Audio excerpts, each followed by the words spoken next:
Are you ready for a cruise deal that most people miss? The average adult spends between $70 and $150 per night on a cruise, depending on what time of year they're cruising and what type of cabin they select. But did you know there is a whole class of cruises out there that cost less than $36 per night? I spend more than that per day on my food, and it's all included on the cruise. I'm talking about repositioning cruises, where a cruise line needs to take their ship from one part of the world to another part of the world, and they take passengers along for the ride. Now, these cruises can be the trip of a lifetime or a huge headache, so watch out for these 5 mistakes that leaves even seasoned cruisers full of regret. I'm Gary with Optimal Cruising, where you always get fresh cruise advice, money-saving hacks, and secret strategies that the cruise lines don't advertise.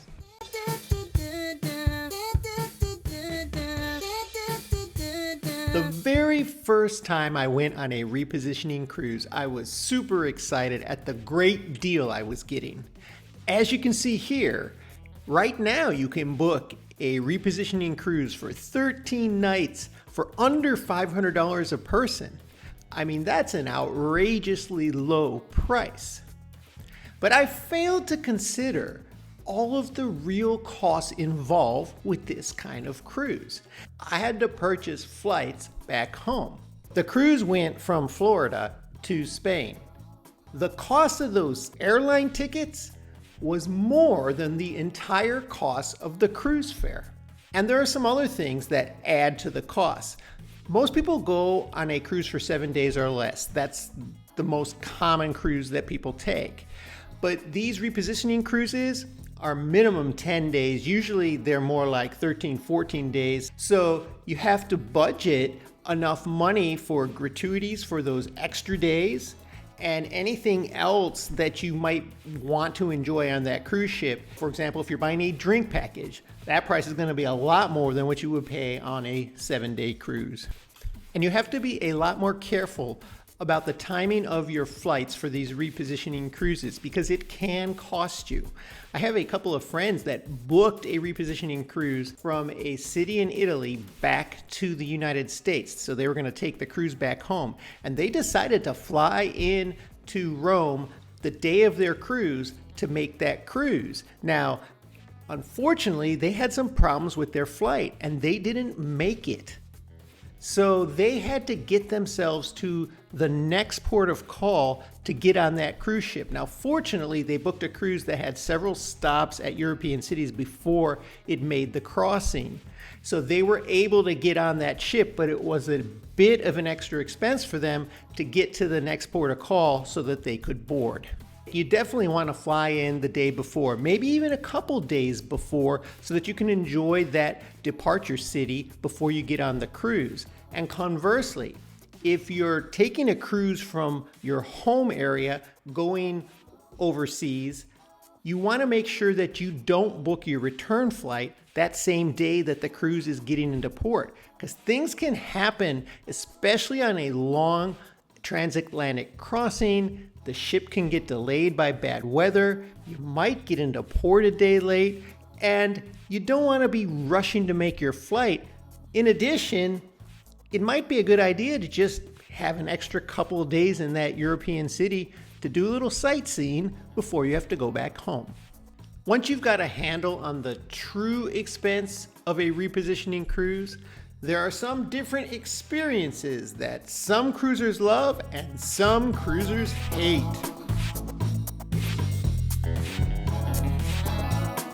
If you've never been on a repositioning cruise, it is an experience unlike any other cruise you've been on. Most cruises are circular. They start and end at the same city.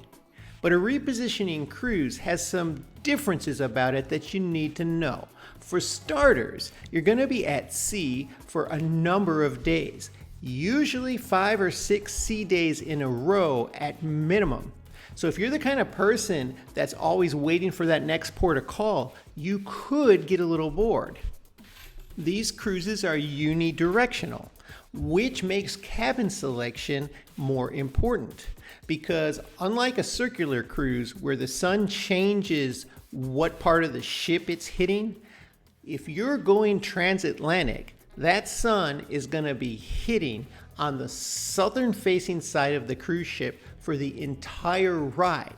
So that means if you book a balcony cabin on that side of the ship, you're going to have that sun beating down on your room for days in a row. And that can affect how warm your room gets. And some people just don't like to be right in the sun all the time.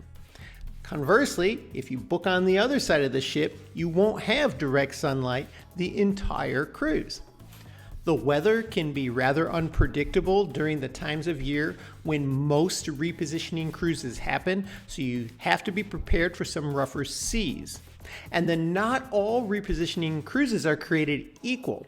So what I mean by that is sometimes cruise lines are simply moving a ship from one part of the world to another. There are other reasons that cruise lines will offer these cruises. One will be if a cruise ship needs to be refurbished and it's sailing in the Caribbean and it needs to go to a European port because most of the cruise ships are built and refurbished in Europe, they will allow passengers to take that ride across the Atlantic so that ship goes into dry dock to get refurbished. But if that's the cruise you're taking, that's going to be an older ship, worn down, because there's a reason they're sending it to be refurbished. On the converse, if you're taking a ship from Europe to the US that's coming out of dry dock, you're going to feel like you're on a brand new ship because they just finished refurbishing it, or in some cases, it might be a brand new ship that's going to the Americas to be positioned there. And they take passengers along for the ride. Those are great cruises to be on because you're the first one testing out all the new features, and it just feels like you're in a brand new ship, even if it's one that's just been refurbished. And you really can't expect a repositioning cruise to be just like a Caribbean cruise. Here are some key differences. I can't tell you how many times people have told me they took a repositioning cruise from Miami to Europe and were expecting warm weather the whole way. Because it's warm in Miami, it's warm in the Caribbean.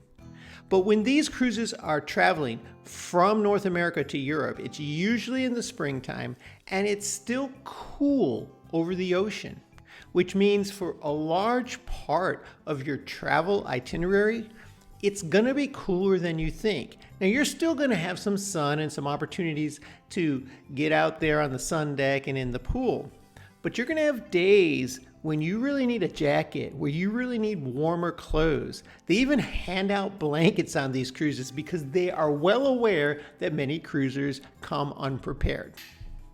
If you have realistic expectations about your repositioning cruise, you're gonna have a much better time. Okay, there are fewer kids on board, and that's great for a lot of cruisers. But if you're traveling with kids, it might be a disadvantage. And don't expect the entertainment to be of the same tier that you're gonna find on a typical Caribbean cruise.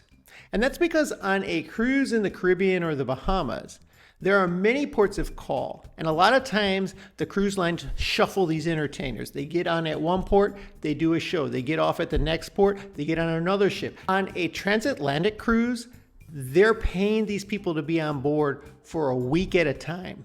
They're not able to afford the better entertainers. And then on one repositioning cruise I went on, I heard a lot of passengers complaining that the cruise ship went through the Straits of Gibraltar in the middle of the night. It was like between 2 and 3 a.m.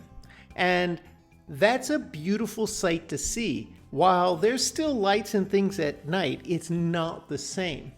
But if you're on a repositioning cruise, you can't expect them to be timing these things for your viewing pleasure because the whole point of the repositioning cruise is to get that ship from one spot to another. If you have the right expectations, you'll have a great time, but you won't want to miss out on some of the opportunities presented to you that you don't have on a normal cruise. But before we get to that, if you've ever been on a repositioning cruise or you're thinking of going on one, I want to know what your dream destination is. Put it in the comments below.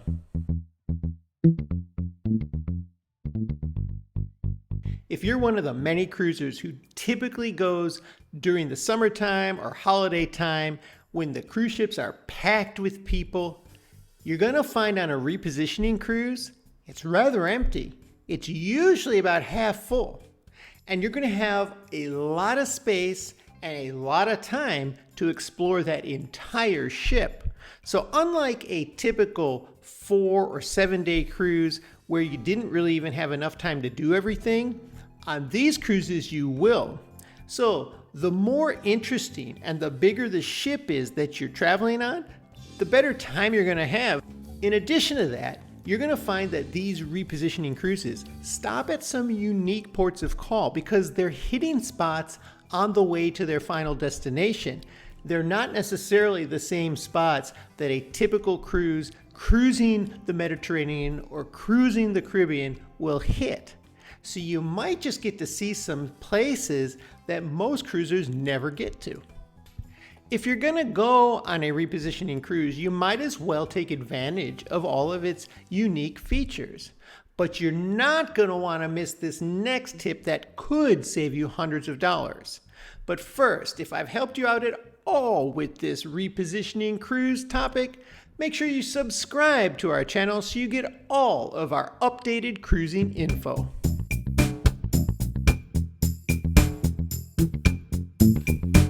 I once had a cruiser yell at me because I advised him to wait for a last-minute deal on a repositioning cruise. But he wanted a specific one where a cruise line was taking a brand new ship out of a dock in Europe and bringing it to the Caribbean. Well, let me tell you, anytime there's a brand new ship, there's going to be a lot of buzz, and even for a repositioning cruise, those are going to book up fast. But it's not the case for most of these cruises. Most repositioning cruises that are just moving a ship from one region to another or putting a ship into dry dock are not going to be fully booked. In fact, they might not even be halfway booked.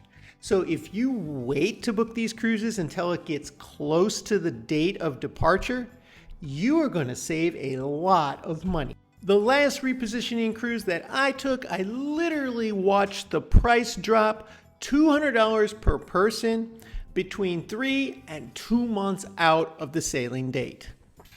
Now I know that many cruisers have to do a little more planning than that, and that's one of the reasons you see a lot more older or retired people on these repositioning cruises, because they can just wait for a great deal and grab it. And if you ever have that opportunity, you want to do that. Look for last minute deals. You're gonna always find some repositioning cruises in those last minute deals, especially if you're looking early fall or early spring.